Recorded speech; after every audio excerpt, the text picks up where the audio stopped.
নমস্কাৰ সকলোকে সুপ্ৰভাত জনাইছোঁ। আজি আমি আহিছোঁ উত্তৰ কমলাবাৰী সত্ৰত।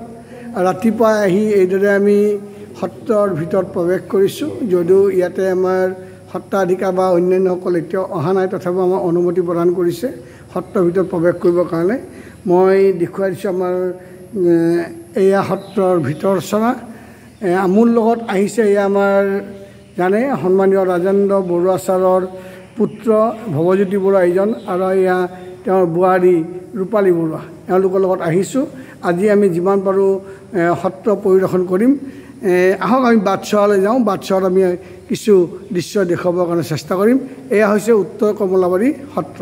মঞ্চ, এই মঞ্চৰ সন্মুখত এইদৰে পকীৰে ধুনীয়াকৈ বহাৰ এখন তেওঁলোকে ঠিক কৰি দিছে, যাতে ইয়াতে কিবা নাট বা ভাওনা বা বিভিন্ন ধৰণৰ সাংস্কৃতিক অনুষ্ঠান সভা হ'লে যাতে ইয়াতে বহি এইদৰে বহি যাতে তেওঁলোকে উপভোগ কৰিব পাৰে, তাৰে এয়া প্ৰক্ৰিয়া আমি দেখিবলৈ পাইছোঁ। এয়াই হৈছে উত্তৰ কমলাবাৰী সত্ৰ। আৰু উত্তৰ কমলাবাৰী সত্ৰত আমি দেখিছোঁ ইয়াতে 1673 চনত এই উত্তৰ কমলাবাৰী সত্ৰটো স্থাপন কৰা হৈছিলে। আৰু ইয়াতে আহি আমি ৰাতিপুৱাৰ ভিতৰতে যিহেতু আহিলোঁ, আমি যথেষ্টখিনি বৰ ভাল লগা পৰিৱেশ এটা পালোঁ। যদিও ইয়াৰে ভক্তগণ বা সত্ৰাধিকাৰ এতিয়াও নামঘৰত প্ৰৱেশ কৰা নাই, তথাপিও আমাক অনুমতি দিলে। আমি নামঘৰৰ ভিতৰত প্ৰৱেশ কৰি সেৱা ল'লোঁ আৰু সকলোৰে মংগল, পৰিয়ালৰ লগতে সকলোৰে মংগল কামনা কৰি প্ৰাৰ্থনা জনালোঁ। এইখিনিতে আমি এই সৰু ভিডিঅ'টো সামৰণি মাৰিছোঁ।